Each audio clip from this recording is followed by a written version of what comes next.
اچھا وزیر صاحب، بطور سیاسی کارکن یہ فرمائیے گا کہ مطالبہ منوانے کا اصل طریقہ کیا ہے؟ کیا مطالبات منوانے کے لیے گالم گلوچ اور دھمکیاں ضروری ہیں، یا پھر اس کا کوئی سیاسی طریقہ کار بھی ہے؟ عموماً ہم دیکھ رہے ہیں کہ ایک ویکیوم ہے سیاسی جماعتوں میں، کسی زمانے میں ایک جمہوری طریقہ اپنایا جاتا تھا، تنقید کی جاتی تھی، تنقید برائے اصلاح کی جاتی تھی۔ اب یہ طریقہ اکثر بدل چکا ہے، اب للکارا جاتا ہے، دھمکایا جاتا ہے اور مختلف حربے اپنائے جاتے ہیں۔ بتائیے گا سیاسی طریقہ اس کا کیا ہو سکتا ہے؟ جی صاحب، سیاسی طریقہ سیدھی سی بات ہے کہ مطالبات جو ہے وہ منوانے کا طریقہ احتجاج ہے۔ بدقسمتی سے ہمارا جمہوری جو پروسیس ہے اس کو پاکستان میں صحیح طرح چلنے نہیں دیا گیا، جس کی وجہ سے سیاسی جو جماعتیں ہیں وہ کمزور ہیں، جس کی وجہ سے جو ہے دھرنے جو ہیں یا احتجاج یا گالم گلوچ کی سیاست اس کو تھوڑا سا پروان چڑھا ہے۔ جمہوری سسٹم میں آپ کو اظہار رائے کا حق ہے، اظہار رائے یہی ہوتا ہے کہ آپ جو ہے تنقید برائے تنقید نہ ہو، تنقید برائے تعمیر ہو، اور جائز مطالبات کے لیے سیدھی سی بات ہے آپ اس کے احتجاج اس کا حل ہے۔ پرامن طریقے سے آپ اخلاق ادب احترام کے دائرے میں رہ کر آپ اپنا احتجاج کریں، دھرنا دے دیں، یہ اس کا حل ہے میرے نظر میں۔ صحیح، تو اب اس کا حل تلاش کرنے کی ہم کوشش کرتے ہیں۔ آپ نے کہا کہ سیاسی نظام کو یا جمہوری نظام کو چلنے نہیں دیا گیا۔ جو احتجاج کی سیاست ہے، اور احتجاج کی سیاست میں جو گالم گلوچ شامل ہو گیا یا پھر دھونس دھمکیاں شامل ہو گئی، اس کی ذمہ دار بھی تو سیاسی جماعتیں ہی ہیں۔ ہاں یقیناً اس کی ذمہ دار سیاسی جماعتوں نے بھی غلطیاں کی ہے، جس کی وجہ سے یقیناً جمہوری پروسیس کو دھچکا لگا ہے پورے پاکستان میں۔ اس کی ذمہ داری آپ صحیح کہہ رہے ہیں، میں آپ سے ایگری کرتا ہوں کہ سیاسی جماعتوں کی غلطیوں کی وجہ سے ہی جمہوریت کو نقصان پہنچا ہے۔ اب ہم ایشوز کی طرف آتے ہیں۔ مقامی سطح پر بھی اس وقت بڑے برننگ ایشوز ہیں جن پہ گفتگو ہو رہی ہے، آپ کے بھی بیشتر بیانات ہم نے دیکھے ہیں۔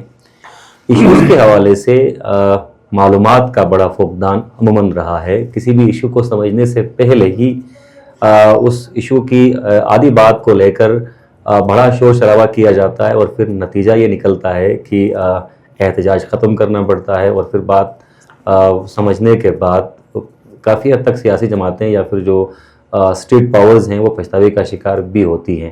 اس وقت گلگت بلتستان کے جینون ایشوز کیا ہیں آپ کی نظر میں، بینگ اے پولیٹیکل ورکر؟ انجم صاحب، جو ہمارا جو سب سے بڑا جو ایشو ہے نا جی، آپ نے کہا کہ مطالبات جو ہے وہ حل نہیں ہوتے، معلومات نہیں ہوتی سسٹم میں، پورے گورنمنٹ کی ایک سسٹم میں۔ جو سب سے بڑا میرے نظر میں جو گلگت بلتستان کا جو بیسک مسئلہ ہے وہ ہے بلدیاتی الیکشن۔ بلدیاتی الیکشن نہ ہونے کی وجہ سے آپ کا جو پولیٹیکل ایک بلدیاتی الیکشن ایک پولیٹیکل نرسری ہے، یہ پولیٹیکل ورکر کو جینوین گراس روٹ لیول پہ اسٹریٹ پولیٹیکل ورکر جو اسٹریٹ کے سسٹم بنیادی مسائل کو سمجھتے ہیں، چھوٹے چھوٹے چیزوں سے لے کے بڑے بڑے ایشوز تک کو سمجھتے ہیں، ان کو اوپر آ کر اسمبلی میں جا کر اپنے حقوق اس کو ڈسکس کرنے میں دشواری ہے، وہ مطلب وہاں پہنچ نہیں پاتا ہے۔ اگر بلدیاتی الیکشن ہو جاتا پچھلے 20 سالوں سے، تو میرے خیال میں 2025 کے سائبر ٹیکنک آرٹیفیشل انٹیلیجنس کے سسٹم کو سمجھنے والے political worker genuine new generation جو وہ اسمبلی میں پہنچ جاتے تو شاید ان مسائل کو ان میں آگاہی بھی ہوتی، ان میں نالج بھی ہوتا، اور بہتر ان کے پاس شاید حل بھی ہوتا۔ لیکن بدقسمتی سے بلدیاتی الیکشن نہ ہونے کی وجہ سے ہمارے جو دنیا جو ہے وہ 2025 ٹوٹل 80% جو ہے سائبر ٹیکنک کے اوپر چلا گیا ہے، اور جو ہمارے اسمبلی میں جو ممبران ہیں جن کا بیسک کام تھا کہ ہمارے حقوق کی تحفظ قانون سازی کے ذریعے سے دور جدید کو مد نظر رکھتے ہوئے عوام کو آگاہی کے ساتھ ساتھ ہمارے جو ہے قانون سازی کیا جاتا ہے، بدقسمتی سے وہ ان چیزوں میں فیل ہے، اور بلدیاتی الیکشن نہ ہونے کی وجہ سے اس دور جدید کو سمجھنے والے ہمارے نوجوان آگے نہیں آ سکتے۔ میں سمجھتا ہوں بلدیاتی الیکشن سب سے بڑا ایشو ہے۔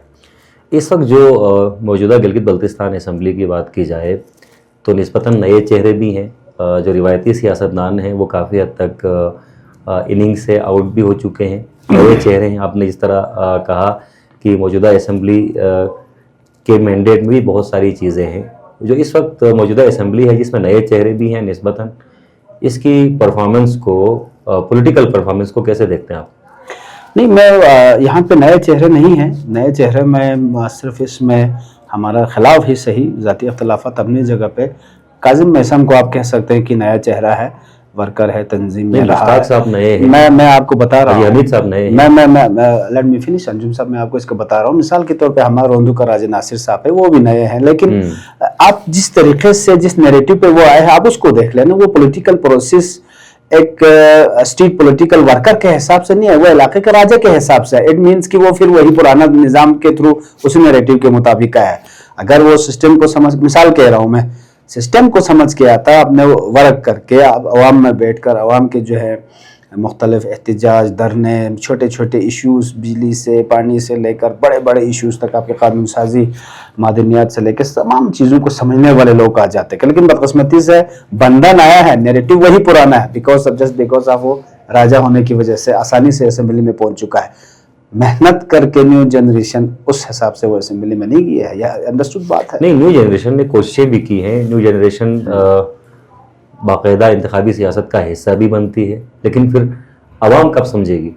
نہیں، عوام کو دیکھے، میں تو ہر جہاں پر بھی مجھے موقع ملتا ہے میں عوام سے اپیل کرتا ہوں، اور اس فورم کے تھرو بھی میں آپ کے اس چینل کے کدو ٹی وی کے شکریہ ادا بھی کرتا ہوں کہ مجھے یہ موقع ملا ہے. میں عوام سے مطالبہ کرتا ہوں، میں ریکویسٹ کرتا ہوں، اپیل کرتا ہوں کہ آپ جو نیو جنریشن، جو تعلیم یافتہ گراس روٹ لیول سے جو اپنے آپ کو منوا کے اسٹریٹ پولیٹکس کو سمجھتا ہو، آپ کے اچھے برے حالات کو سمجھتا ہو، آپ کے ساتھ اٹھتا بیٹھتا ہو، یہاں پہ بیٹھ کر آپ کے ساتھ ہمیشہ رہتا ہو، اویلیبل، ایزی اویلیبل ہو، اس آدمی کو آپ لوگ ووٹ دے دے، چاہے وہ جس پارٹی سے بھی ہو.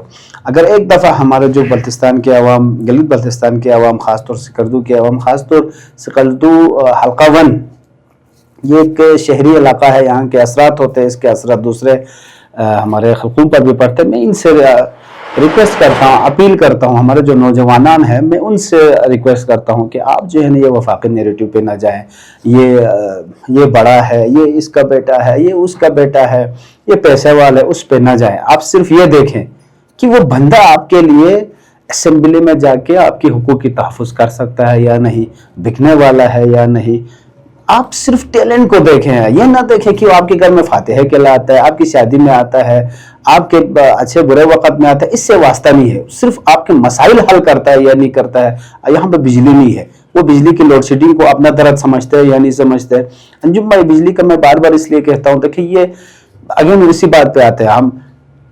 2025 ہے، بجلی کے بغیر آپ کی لائف نہیں ہے، ترقی نہیں ہے، بالکل نہیں ہے. آپ زیرو ہے. آپ بجلی، آپ کو سکردو میں بجلی کا شارٹ فال ہے، اٹ مینس کہ آپ 100 سال پیچھے ہے، 50 سال پیچھے ہے. اس ایشو کو کم سے کم، اس کے اوپر آواز اٹھانے والا کم سے کم ہمارے سکردو کے عوام اس بات کو تو دیکھیں کہ جو آدمی الیکشن لڑنے کا آپ سے وعدہ کرتا ہے، جو جس پارٹی سے بھی ہو، میں کسی اسپیسیفک آدمی کا نام نہیں لیتا ہوں، جس پارٹی سے بھی، کم سے کم اس کی آپ کردار کو تو دیکھیں کہ آیا اس کا کردار جو ہے وہ بجلی پہ بولنے والا ہے، یا اس کا کردار ہمارے پانی کے ایشو، چھوٹے چھوٹے ایشوز پہ وہ آواز اٹھانے والا ہے یا نہیں ہے. یہ تو آپ کم سے کم دیکھیں. ایک آدمی پیسے کی بحاف پہ، ایک آدمی پاور کی بحاف پہ، ایک آدمی اثر رسوخ کی بحاف پہ وفاق سے کسی وفاقی جماعت کا ٹکٹ لے کے یہاں پہ آ کے ہمارے پبلک جو ہے وفاق میں اس کی حکومت ہے، یہ پیسے والا ہے، یہ فلاں ہے فستان ہے، کہ اس کو ووٹ دیں گے تو یقیناً وہ اسمبلی میں جا کے آپ کو بھیج دے گا. جنہوں نے وفاق سے اس کو ٹکٹ دلایا ہے، جنہوں نے طاقت سے اس کو ٹکٹ دلایا، یہ انہی کی سنے گا، آپ کا نہیں سنے گا. پھر آپ کی ووٹ کا طاقت ضائع ہے. صحیح. آپ نے فرمایا کہ بجلی نہیں ہے اور پانی کی صورتحال بھی کچھ بہتر نہیں ہے، تو کیوں نہ اس وزارت کو ختم کیا جائے؟ یہ ہونا تو یہی چاہیے تھا کہ جس فیلڈ میں جو پورٹ فولیو جس وزیر کے پاس ہے اس کو خود استعفیٰ بھی دینا چاہیے تھا. میرا بدقسمتی سے انجم صاحب، میں آپ کی بات سے ایگری کرتا ہوں، اس وزارت کو ختم ہونا چاہیے. اگر وہ بجلی دے نہیں سکتا، بجلی دینا تو دور کی بات ہے، وہ بجلی جو موجودہ جو 1 گھنٹے 2 گھنٹے کی جو لائٹ ہے اس کو بھی منصفانہ تقسیم کا طریقہ کار فارمولہ تک وہ طے نہیں کر سکے. اس وزارت کو بھی ختم ہونا چاہیے، اس وزیر کو بھی سیاست سے دستبردار ہونا چاہیے. ٹھیک ہے.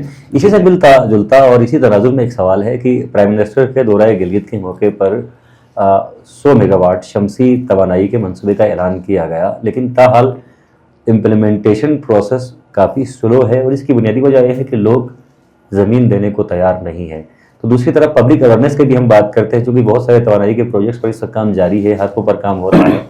گواڑی ایک میگا پروجیکٹ ہے، اور ان پروجیکٹس کے بننے کے بعد یقیناً بجلی کی جو پیداوار ہے وہ کافی بڑھے گی. لیکن ساتھ ساتھ اگر ہم شہر اسکردو کی بات کریں تو ہر سال تقریباً 5 سے 6 میگا واٹ کی طلب بڑھ جاتی ہے، آبادی بڑھ رہی ہے اسکردو کی. ٹاؤن پلاننگ کے حوالے سے ذرا بتائیے گا، اور ساتھ ساتھ جو نئے منصوبے ہیں ان منصوبوں کے حصول کے لیے، ان منصوبوں کو تکمیل تک پہنچانے کے لیے زمین کا حصول جو ہے بڑا مشکل ہوتا جا رہا ہے. دیکھیں انجم صاحب، زمین کا حصول اگر کوئی نئی پروجیکٹ آتی ہے تو اس کے لیے ضرورت پڑے گی. جو پروجیکٹ آلریڈی ان پروسیس ہے، فار ایگزامپل جیسا کہ آپ نے ذکر کیا کہ غواڑی کا جو پروجیکٹ ہے، یہ تو پچھلے کئی سالوں سے آپس کے جو ہے ڈپارٹمنٹل پرابلمز کی وجہ سے، ڈپارٹمنٹ کی نااہلی کی وجہ سے، صوبائی گورنمنٹ کی نااہلی کی وجہ سے رکا ہوا ہے. کل ہی ہمارے نوجوانوں نے، ساجد علی صاحب ٹک سے ہمارا تعلق رکھتا ہے، خواجہ مہندی جو صاحب جو ہمارے یہاں سینٹرل شہر گنگوپی سے تعلق رکھتا ہے، آصف نقشی، انہوں نے ایک بیدار فورم کے نام سے اس غواڑی پاور پروجیکٹ کو، اس کا کام شروع کرنے کے حوالے سے انہوں نے ایک شروع کیا ہے، باقاعدہ اس کی تحریک کا آغاز کیا ہے. میں سمجھتا ہوں کہ سکردو بلتستان پورا ریجن، خاص طور پہ سکردو کے لوگ تمام سب کو جو ہے ایسے جو ایشوز کے اوپر جو بات کرتے ہیں، ہمارے خاص طور پہ بجلی کے لیے غواڑی پاور پروجیکٹ ہے یا ہرپو ہے یا شغرتھاں ہے، یہ سب وہ پروجیکٹ ہے جس کا زمین سے تعلق نہیں ہے، جس کا تعلق سیدھا صوبائی حکومت کی فنڈنگ سے ہے. خاص طور پر غواڑی پاور پروجیکٹ جو ہے ایسا کوئی پروجیکٹ ہے جس کا جو ہے کسی انٹرنیشنل کسی بینک کے ساتھ اس کا تعلق نہیں ہے. اس کا تعلق سیدھا جو ہے وہ گورنمنٹ آف پاکستان کے ساتھ تعلق ہے، کیونکہ اس کی فنڈنگ کے ذمہ دار گورنمنٹ آف پاکستان کی ہے. یہ کسی بینک سے کوئی لون اس کا کوئی چکر نہیں ہے. آپ اس کے اوپر تحریک چلائیں، آپ سب مل کے جو ہے. باقر ہمارے حجت الاسلام نے اپنے جو ہے وہ جمعہ خطبے میں بھی اس کے بارے میں ذکر کیا تھا. ہم سب کو جو ہے سیدھا اس کو سپورٹ کرنا چاہیے اور تحریک چلانا چاہیے کہ غواڑی کے جو پاور پروجیکٹ ہے اس کو جلد از جلد اس کو فنڈ فراہم کر کے کام شروع کیا جائے. آخری سوال آپ سے کرنا چاہوں گا، معدنیات کے حوالے سے یا معدنیات کے لیز کے حوالے سے یہ سب بڑی باتیں چل رہی ہیں. بنیادی اعتراضات کیا ہیں عوام کے؟ چونکہ کل چیف سیکرٹری گلگت بلتستان نے بھی اسکردو میں میڈیا ٹاک کیا، اس کے مطابق تو اب ایک انویسٹمنٹ بنایا گیا ہے. بنیادی طور پر لیزز ابھی تک اس حوالے سے چونکہ جو قانون سازی کرنی ہے وہ جی اسمبلی نے کرنی ہے، ابھی قانون بنا نہیں ہے، اور اعتراضات لوگوں کی جانب سے ابھی سے اٹھائے جا رہے ہیں. تو کس نوعیت کے اعتراضات ہیں؟ نہیں، اس کی دو وجہ ہے. ایک تو ہے صاحب پچھلے ہمارے جو فیصلے جو گلگت بلتستان کے ساتھ جو ہوتے ہیں اس میں جو ہے ٹرسٹ کا مسئلہ ہے، اعتبار نہیں ہے، اس کے تجربات ہے، تلخ تجربات ہمارے ہیں. ایک دوسرا ہمارے تمام نمائندوں کی نااہلی ہے. اول یہ بات لیک نہیں ہونا چاہیے تھا. اگر ایسے کوئی تھاٹس ہے، ایسا کوئی پلان ہے، پالیسی ہے، ہوتا ہے وفاق میں، وفاقی ہوتا ہے، ایون پروونشل گورنمنٹ کی بھی ہو سکتی ہے، عوام کے مفاد میں بھی ہو سکتا ہے. لیکن جب اسمبلی میں ہمارے موجود نمائندے ان کو پاس ہی اس کے بارے میں انفارمیشن نہ ہو تو یقیناً پبلک میں شک و شبہات پیدا ہوں گے نا. کیوں نہیں ہوگا؟ بالکل ہوگا. مجھے خود بھی ہے.